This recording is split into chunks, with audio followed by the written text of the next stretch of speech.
जय हिंद। हम करेंगे नवंबर 4 का revision. Let's start. When is the share of BRICS Plus in global merchandise export expected to surpass that of G7? तो सबसे पहले तो ये ब्रिक्स प्लस क्या है? तो ब्रिक्स प्लस जो ब्रिक्स की कंट्री है और जो रीसेंट एडिशन है उनका ग्रुप है। कौन कौन सी कंट्रीज है ब्रिक्स में? ब्राजील, अभी मैंने इसको न्यू फ्रेम कर दिया है, Brazil, Ethiopia, Egypt, Russia, Iran, India, China, south Africa और इंडोनेशिया रिसेंट है। तो अभी ये इसकी फुल फॉर्म हो गई है, फुल फॉर्म नहीं, एब्रीवेशन, ब्रिशी। और G7 कंट्रीज कौन कौन सी है तो हमने कैसे याद किया था? सबसे पहले है नॉर्थ अमेरिका में 2, यूएसए और इसके साथ कनाडा फ्री आता है। फिर यूरोप में फ्रांस, जर्मनी, यूके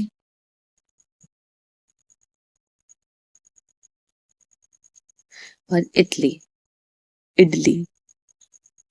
और एक Asian country only, that is Japan. तो ये 7 कंट्रीज है, 1 2 3 4 5 6 7। USA, Canada, France, Germany, United kingdom, Italy और जापान। तो ये ब्रिक्स प्लस कंट्रीज हो गई और ये G7 कंट्रीज हो गई। और ब्रिक्स में 9 पार्टनर कंट्रीज भी है। तो जो ब्रिक्स है वो ग्लोबल मर्केंडाइज एक्सपोर्ट में G7 को कब सरपास कर देगा? तो ईयर 2026 में। Next, in which of the following context is two state solution? 2 देशों वाला सॉल्यूशन, ये बहुत बार न्यूज में रहता है। तो ये है इजराइल पैलेस्टाइन डिस्प्यूट में। अब इसके बारे में कुछ बातें जान लेते हैं। जैसे जो ओस्लो अकॉर्ड था, a set of agreement between Israel and Palestine Liberation Organization that establish a peace process for Israel-Palestine conflict through a mutually negotiated two-state solution.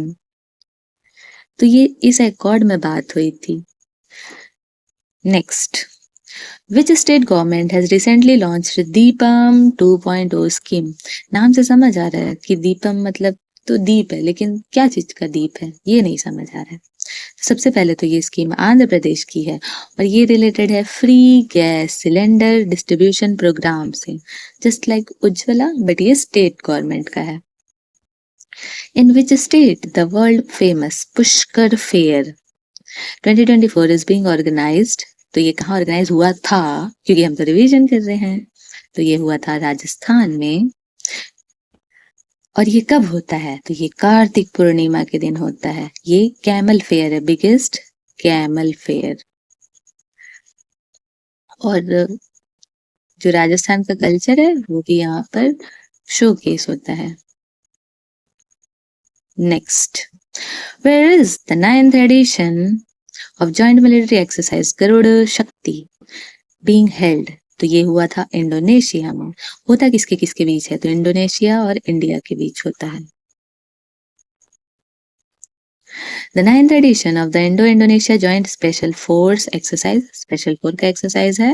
और आजकल एग्जाम में पूछता है कि गरुड़ शक्ति इस बार कहाँ हुआ था, पूछ देगा। तो ये इंडोनेशिया में हुआ था, उनको पता रहना चाहिए। Next, recently which country has successfully tested its new intercontinental ballistic missile? Intercontinental मतलब एक कॉन्टिनेंट से दूसरे कॉन्टिनेंट के ऊपर अटैक किया जा सकता है। तो इस मिसाइल का नाम है हवा सॉन्ग, हवा गाना गाती है। ये है नॉर्थ कोरिया। नॉर्थ कोरिया में बोला जाता है कि वहां खाने के लिए पैसे नहीं है। चलिए जाने दीजिए। इसके बारे में कुछ बातें, ये जो मिसाइल है ये सॉलिड फ्यूल मिसाइल है, ये इसकी इंपॉर्टेंट पॉइंट है। Do not need to be fuelled immediately ahead of launch. जो लिक्विड फ्यूल्ड है वो लॉन्च से पहले ही फ्यूल किया जाता है, बट सॉलिड फ्यूल में ऐसा नहीं है। Are often easier and safer to operate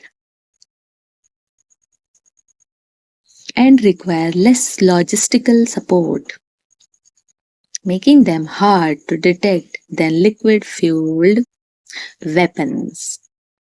अब लिक्विड फ्यूल्ड है तो उसमें फ्यूल भरने में टाइम लगेगा, और ये सॉलिड फ्यूल्ड है तो इसमें रखा रहेगा, ये तुरंत लॉन्च की जा सकती है. Next, recently Duma Boko has been appointed the 6th president of which country? Duma तो ये है बोत्सवाना के. अब बोत्सवाना न्यूज में तो देख लेते हैं कहाँ पे है बोत्सवाना. तो बोत्सवाना एक अफ्रीकन कंट्री है जिसकी कैपिटल है गाब्रोन, और ये सारी कंट्रीज इसको बॉर्डर करी है. साउथ अफ्रीका साउथ में, नामीबिया ईस्ट में, जाम्बिया वेस्ट में, जिम्बाब्वे, सॉरी ये वेस्ट नहीं नॉर्थ है, जाम्बिया नॉर्थ में, जिम्बाब्वे नॉर्थ ईस्ट में. तो ये सब इसकी बॉर्डरिंग कंट्रीज है. इसके ईस्ट में अटलांटिक ओशन है और इस तरफ है Indian ocean. Next, India's second mangrove area, that is Bhitarkanika National Park, which was in discussion recently, is located in which state? तो भीतरकणिका नेशनल पार्क कहाँ है? उड़ीसा में. ये मैप है उस एरिया का जहाँ जहाँ मैनग्रोव्स एरिया पाए जाते हैं. तो सबसे ज्यादा हमें पता है वेस्ट बंगाल में है, टॉप में है. सेकेंड नंबर पे गुजरात आता है कंबाइंडली. उसके बाद थर्ड नंबर पे ये अंडमान एंड निकोबार आता है, फिर है आंध्र प्रदेश, फिर है उड़ीसा. तो ऐसे रैंकिंग पूछ ले कि पहले नंबर पे किसके पास है, तो वेस्ट बंगाल के पास, फिर गुजरात के पास है, फिर आंध्र प्रदेश के पास है, सॉरी आंध्र नहीं, अंडमान एंड निकोबार के पास, फिर आंध्र प्रदेश, फिर उड़ीसा, देन महाराष्ट्र. तो ऐसे इंक्रीजिंग से डिक्रीजिंग ऑर्डर में लगाने भी आ जाता है एग्जाम में. Next, What is the election expenditure limit set for assembly seat for candidate in big state in India? तो ये 40 लाख रुपीस तक होता है. और जब भी इलेक्शन आता है तो जो इलेक्शन कमीशन ऑफ इंडिया है वो लिमिट खुद सेट कर लेता है कहीं इलेक्शन होगा तो. Next, the paragliding world cup has started in Kangra district of which state? तो ये हुआ था, कहाँ हुआ था? हिमाचल प्रदेश में. और इसके विनर्स, तो जो मेल कैटेगरी है मेल, उसमें टॉप पे थे ऑस्टिन कॉक्स, सेकंड नंबर पे इंडिया के रणजीत सिंह, और थर्ड नंबर पे डोमिनिक कैपिका. ये यूएसए के हैं, ये इंडिया के हैं, और ये पोलैंड के हैं. ऐसी फीमेल कैटेगरी में, ये फीमेल कैटेगरी है, इसमें टॉप पे है जोना कॉक्ट, फिर डारिया, एंड थर्ड पे है Marina Olexina. Next, recently which countries best football player midfielder Rodri, ये उनका नाम है, has won the prestigious Ballon d'Or title?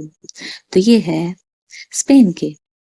और ऐसी फीमेल में तो वुमेन्स कैटेगरी में मिला है स्पेनिश की जो मिडफील्डर हैं आइटाना बॉनमती, इनको सेकेंड टाइम मिला है ये award. Whereas the Indian Space Organization, that is ISRO, recently launched the country's first analog space mission. तो ये किया है इन्होंने लेह लद्दाख में. इस मिशन का पर्पस क्या है? तो ये जो मिशन है ये साइंटिस्ट को अलाउ करेगा क्या करने के लिए? To study the physical and mental challenge faced by humans in space. जो गगनयान मिशन है ना, उसके पहले एज अ ट्रायल ये किया जाता है. साइंटिस्ट्स एक्सप्लोर स्पेस इन्वायरमेंट, अर्थ पे रहते हुए ही, और क्या क्या टेस्टिंग की जाती है? साइकोलॉजिकल, फिजियोलॉजिकल और टेक्निकल इशू जो आएंगे स्पेस में उसको टेस्ट किया जाता है. Next, for the prevention of cardiovascular disease, less than how many grams of salt per day per person has been recommended by World Health Organization? तो ये है 0.5 grams. और इंडिया नमक खाने में आगे है. ठीक है, बिना नमक के खाना बिल्कुल अच्छा नहीं लगता, बट बैलेंस रहना चाहिए. So with this we are done. Thank you.